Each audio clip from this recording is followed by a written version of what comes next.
Good morning, my dear student. Today we are going to start your class 12th history, chapter 9, Kings and Chronicles. Today we will continue your previous topic, the courts, Mughal courts. In this topic, we have discussed in my previous video about the customs, the rituals, the practices, जो traditions थे कैसे follow होते थे और क्या rules थे उनके, इन चीजों पे हमने बात की. We have also discuss about that what is the importance of the courts, what is the importance of the what the takht. On that the kings was seated on the throne. जब राजा अपनी गद्दी पे बैठता था उसका क्या मतलब था. We have also discuss that the court and their glamour, the court and their grandness, that is that show that mirrored the power of the emperor.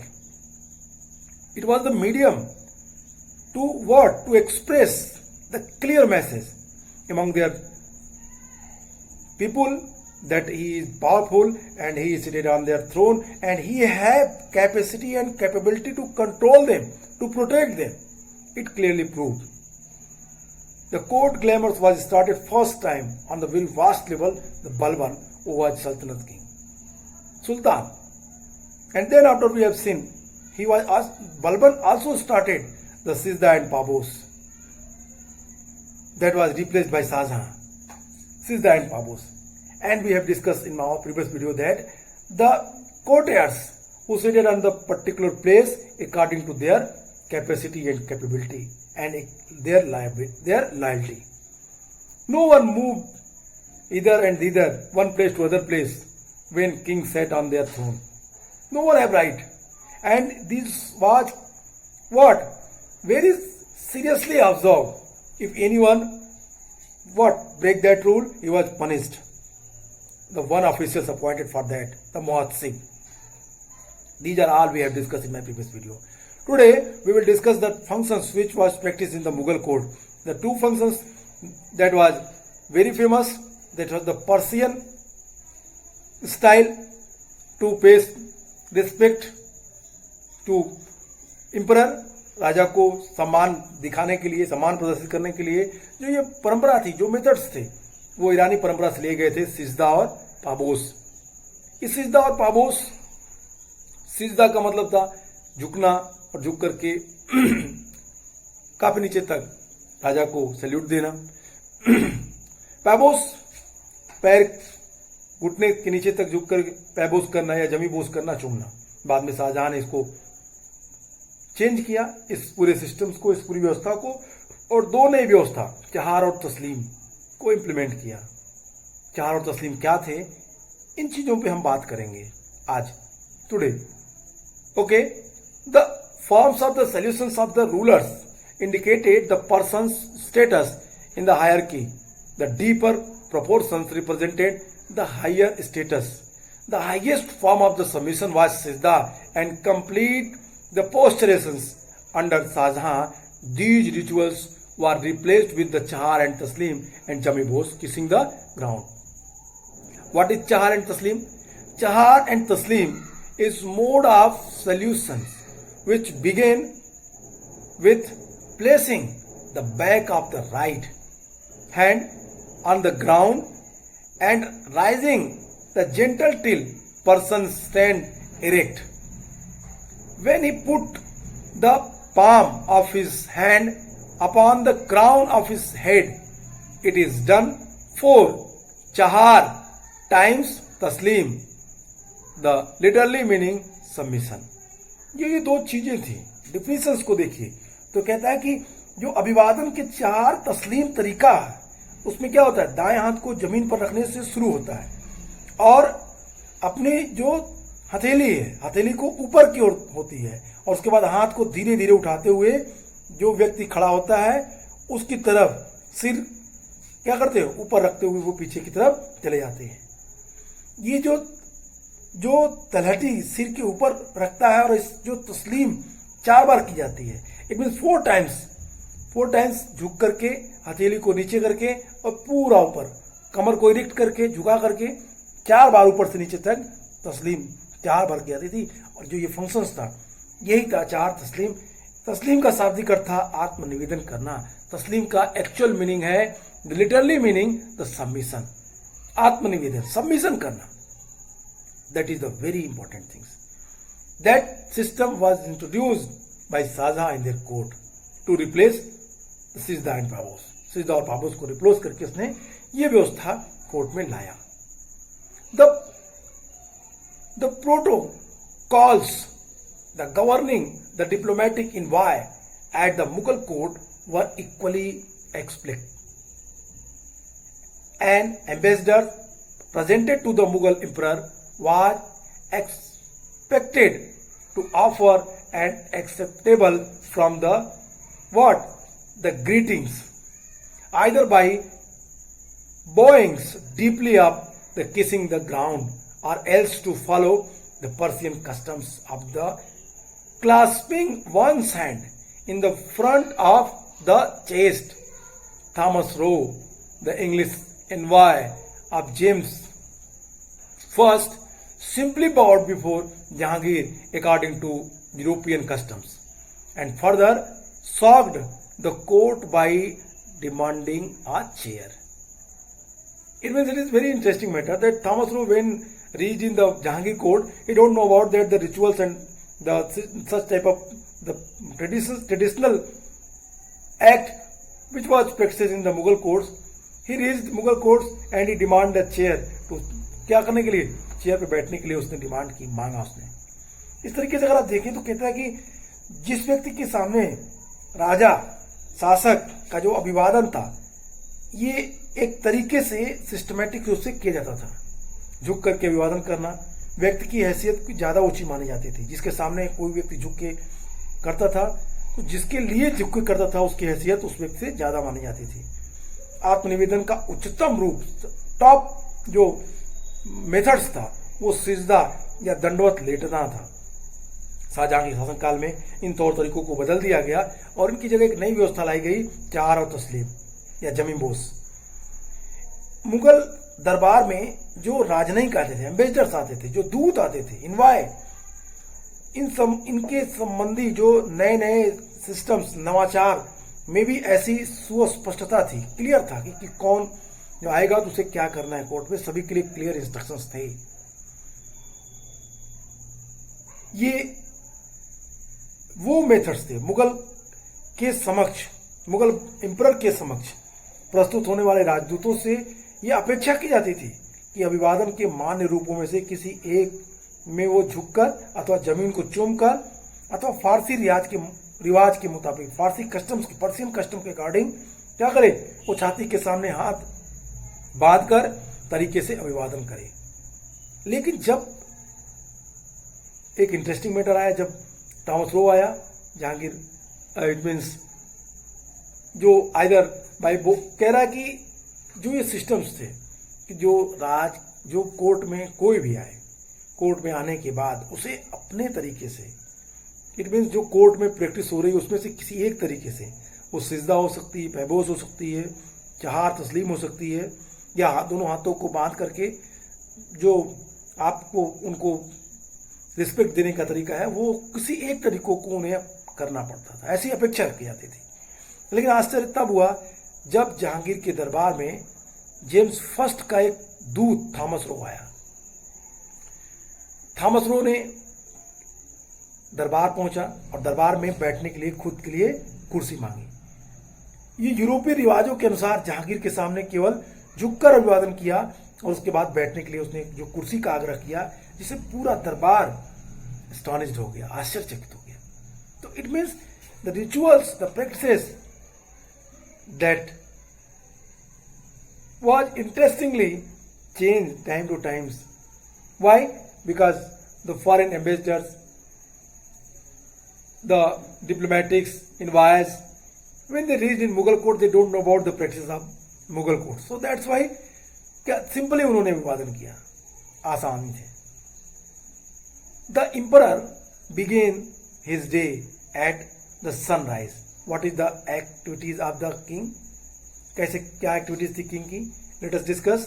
कहता है कि the emperor began his day at sunshine with the personal religious devotee or prayers, and then appeared on a small balcony, the Jharokha, facing the east, below a crowd of people, soldiers, merchants, craft persons, peasants, women with sick children, waited for a view, darshan of the emperor, Jharokha. Jharokha darshan was introduced by Akbar with the objective of the broadening the acceptance of the imperial authority as a part of the popular faith. What is the meaning of Jharokha darshan? Here one thing which is very important, which I want to share with you. What the Jharokha darshan, that was the medium to give the message among their peoples that king was physically fit and fine. First. Second thing, Jharokha darshan, it was medium to express the physical appearance of the king, and it also shows. I have already taught you about the divine light. According to historians, the meaning of Jharokha darshans, that their peoples, the king's people, believed that in kings there are so many divine power. If they will, क्या करेंगे, उसे देख लेंगे, दर्शन कर लेंगे, तो they can, उनकी requirements पूरी हो जाएगी.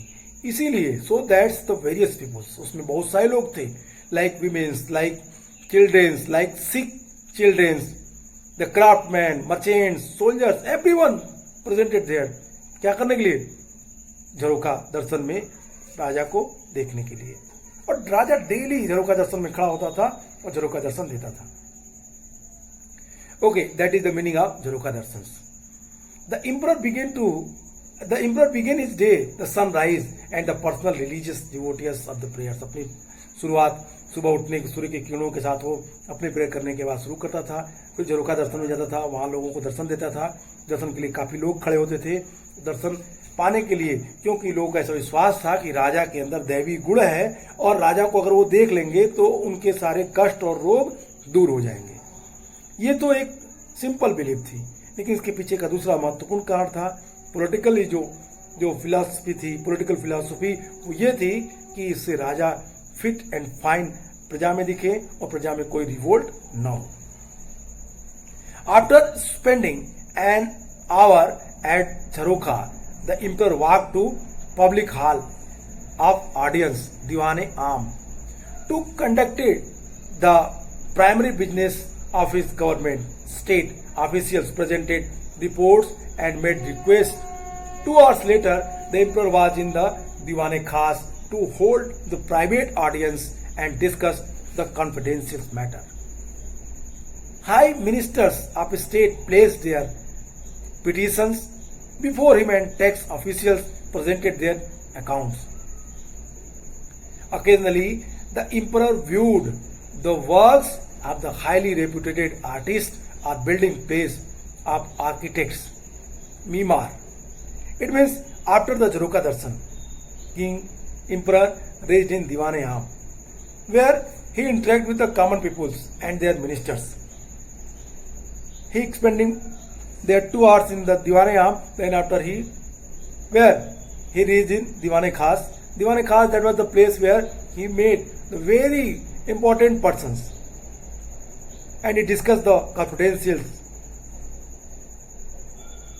issues matter. वहाँ पे वो टैक्स के बारे में देखता, उन चीज़ों पर चर्चाएं करता. और फिर कभी कभी वहाँ पे वो he also inspect the maps which was prepared by architects for the, किसके लिए? बिल्डिंग बनाने के लिए. कभी कभी उन चीज़ों को भी वो देख लिया करता है. It means here the Diwan-e-Aam and Diwan-e Khas, that is the very important code. Diwan-e-Aam for the common peoples and the courtiers and their ministers, and Diwan-e Khas is the confidential hall where he discussed the very serious issues like tax, like private audience. He discussed their various important issues. High ministers stated placed their petitions before him and tax officials presented their accounts before him. उनके सामने इन चीजों को पेश करता है. और emperor कभी कभी क्या करता, occasionally he viewed the works of highly reputed artists or buildings plans or the architecture's mimar on the special occasions such as the anniversary of accession to the throne, Eid, Shab-e Barat and Holi. The court was full of life. The perfumed candles set in rich holders and place walls, the festoon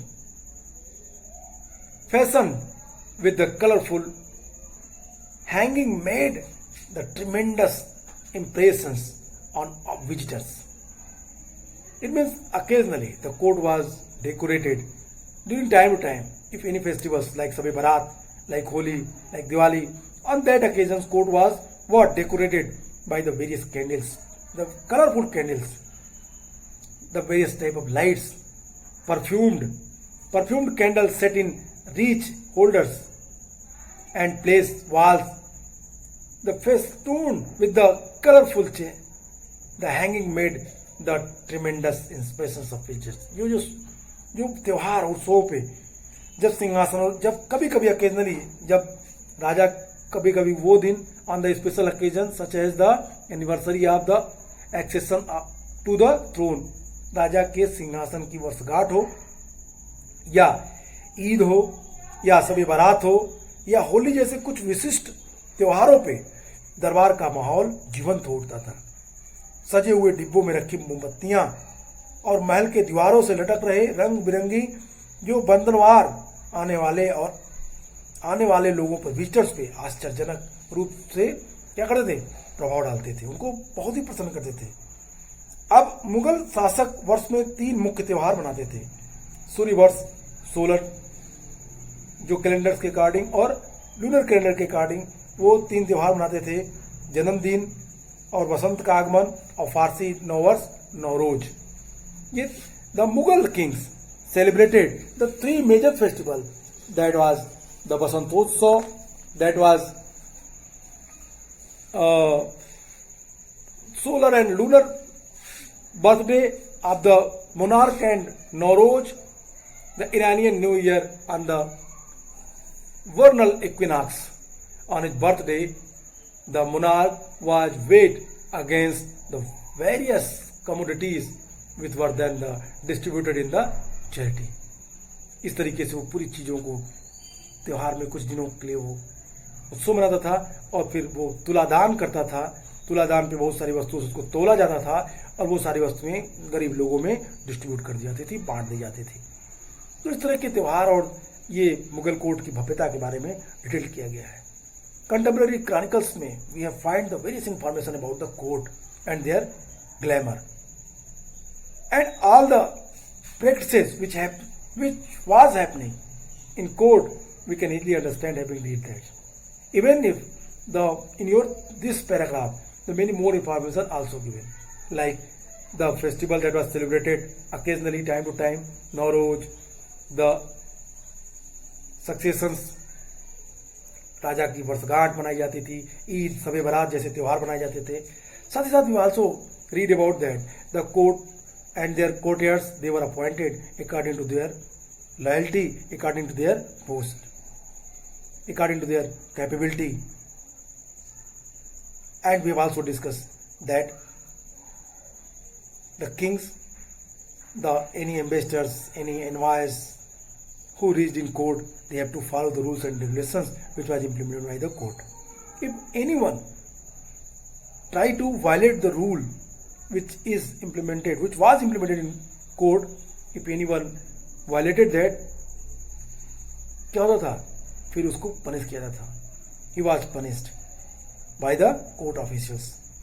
तो हमने court की भव्यता के बारे में यहाँ देखा, हमने इन चीजों को देखा कि कैसे कैसे डेवलपमेंट हो रहे थे और कैसे उनका विकास हो रहा था. Next topic, titles and gift. Titles and gift we also discuss. This is very easy topic.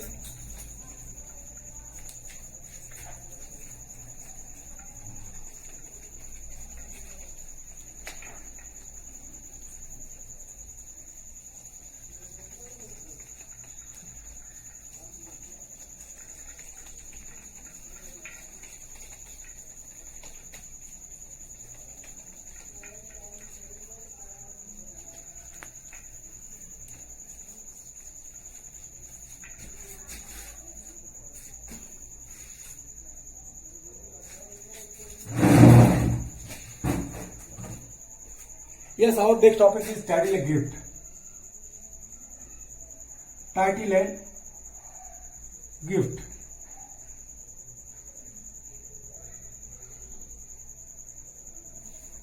In this topic, we are going to read some important points. Grand titles were adopted by Mughal emperors at time of coronations or after the victory over an enemy. High sounding and the rhythmic there created and the atmosphere of the awe in the audience when announced by the user's Naqib. Mughal coins carried the full title of the regging the emperor with the regal protocol. It means जो titles और gift थे ये राज्याभिषेक के समय राजा की गद्दी पे बैठने के समय grand titles were adopted by Mughal emperors at the time of the coronations after the victory over an enemy. राजा के सिंहासन पर बैठने के समय या अपने शत्रुओं पे विजय के टाइम मुगल बादशाह जो थे राज्याभिषेक के समय और किसी शत्रु पे विजय के बाद मुगल जो विशाल पदवियां ग्रहण करते थे इनको जो नकीब द्वारा जब इनको तेजी से एक लयबद्ध तरीके से बोला जाता था चिल्ला के कि क्या पदवियों की घोषणा की जाती थी वे अनाउंस करते थे और सभा में ये अनाउंसमेंट सुन के लोग आश्चर्यचकित हो जाते थे। मुगल सिक्कों पर भी राजसी नवाचार के साथ साथ शासन पे जो आसीन है गद्दी पे जो आसीन है जो राजा है वो बादशाह की पूरी पदवी होती थी कॉइन्स पे भी। तो it means coins is also indicate the power of the king and on the coins you have read the titles of the king Allah Akbar Jalle Jalalahu और such type of others the kalma that is the kalma it is also mention on the coin. तो इस तरीके से जो चीजें थी वो coins के माध्यम से और टाइटल्स और गिफ्ट के रूप में कहीं न कहीं राजा के ताकत और उसकी क्षमता कैपेसिटी को दिखाती थी। और ये उस समय होता था जब राजा या तो सिंहासन पे बैठता था या राजा एम्परर कोई युद्ध जीत के आता था और उसके नकीब के द्वारा उसके प्रशंसा में एक ऊंचे सुर में उनके टाइटल्स को बोला जाता था जिससे पूरा कोर्ट आश्चर्यचकित रह जाता था।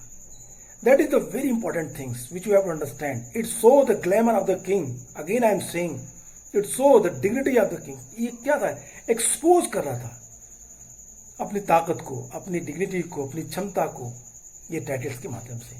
Even if the granting of titles to men of merit was an important aspect of the Mughal polity. A man's ascent in the court hierarchy could be traced through the titles he held. What I told you that the person, that the courtiers who seated in the court of the Mughal emperor, their place that was fixed, that place that he cannot change according to their own way. अपने तरीके से वो place को change नहीं कर सकता था। The granting of the titles of the main merit was the important aspect of the Mughal polity. A man's ascent in the court hierarchy could be traced through the title he held. The hierarchy could be traced through the titles he held.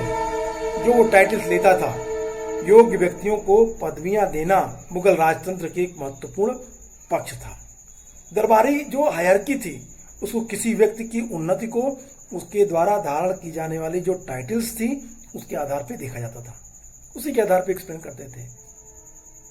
The title Asaf Khan for one of the highest ministers originated with the Asaf the legendary ministers of the prophet's king, the Solomon. It means author here inform you the special titles. The title Asaf Khan for one of the highest ministers, the originated with Asaf. The legendary ministers of the prophet king Suleman.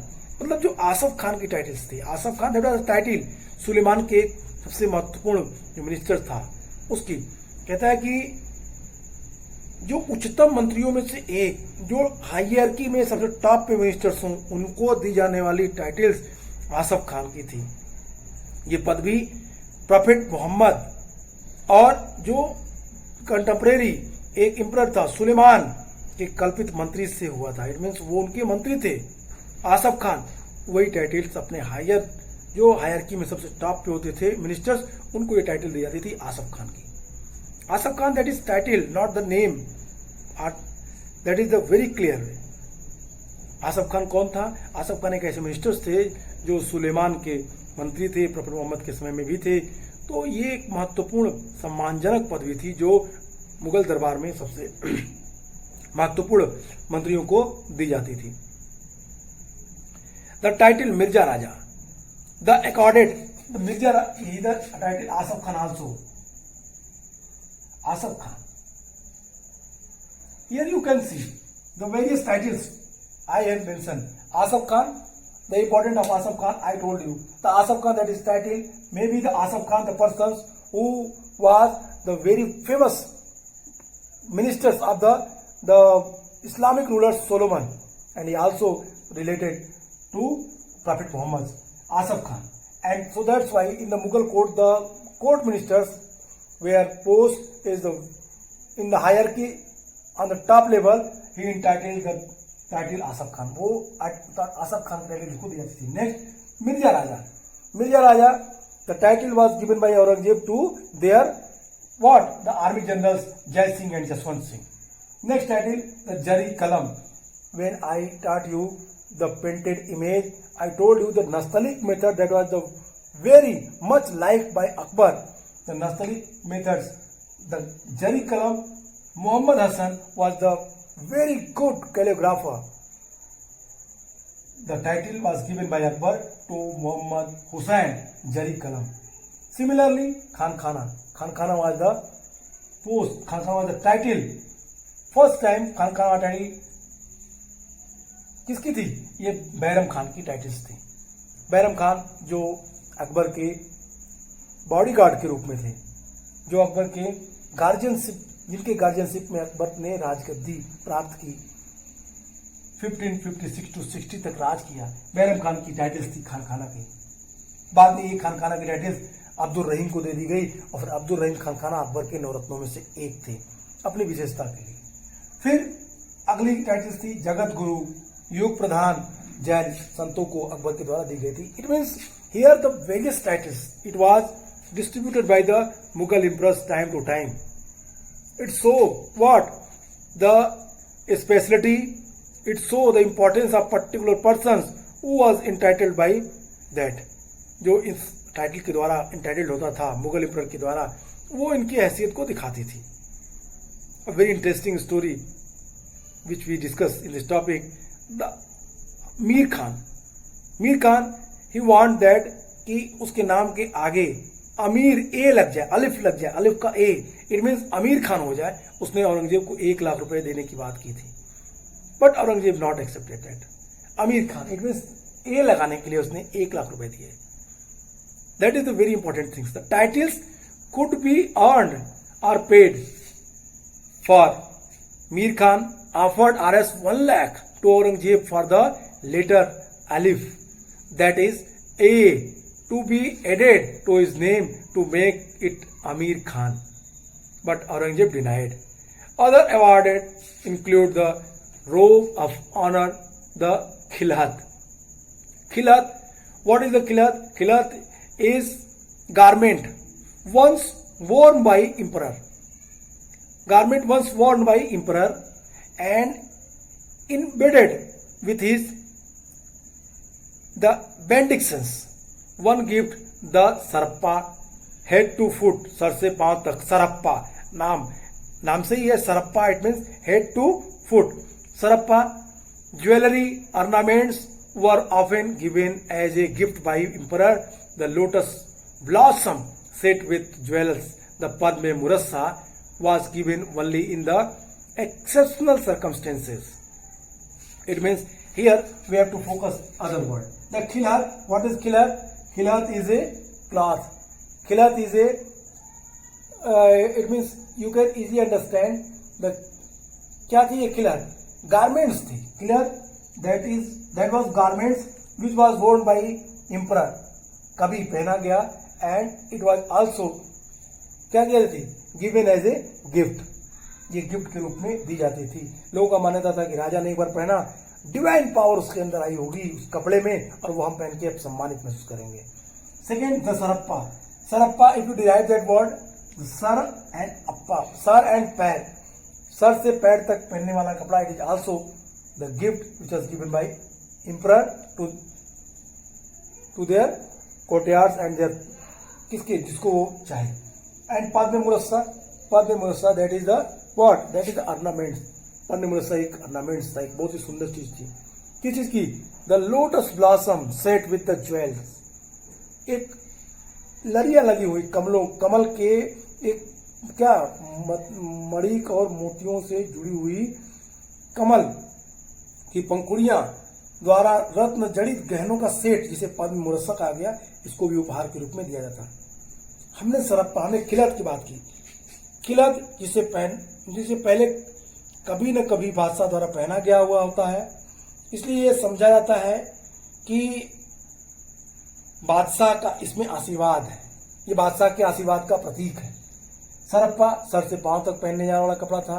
इसमें आप sir से पांव तक एक क्या पटका था. बादशाह द्वारा अक्सर जो रत्न जड़ित आभूषण थे वो भी उपहार में दिया, जैसे पद्म मुरस्सा कहा गया, और इस तरीके से इन चीजों को गिफ्ट में दी जाती थी.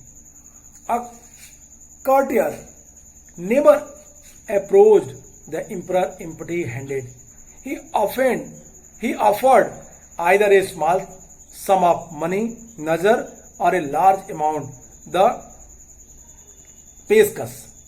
In the diplomatic relation with gift were regarded as a sign of honor and respect.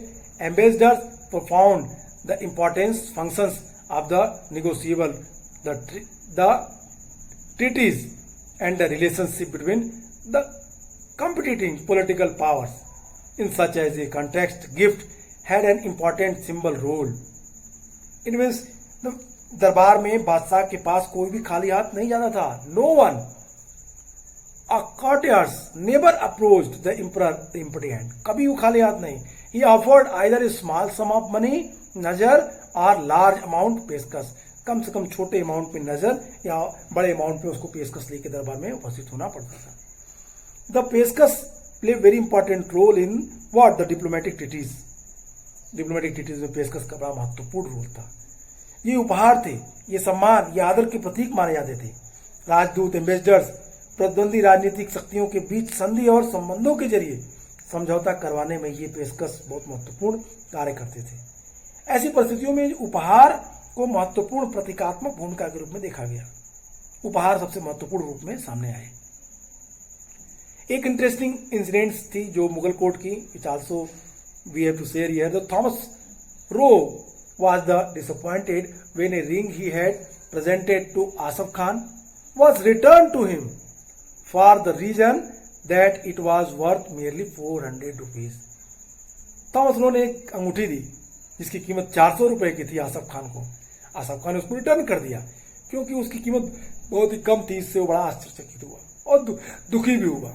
It means why this story given here? Because this story proved that the meaning of the peshkash and the meaning of the nazar. It play very important role in court to maintain what? The diplomatic treaties, to interact with the kings. If anyone want to some privileges to the Mughal courts, he what? ये gift करता था वो नजर और पेशकश के रूप में कुछ चीजों को. So this is the very interesting topics you can easily understand. The next topic, the imperial households. We will discuss on that topic our next video. Okay, goodbye and take care.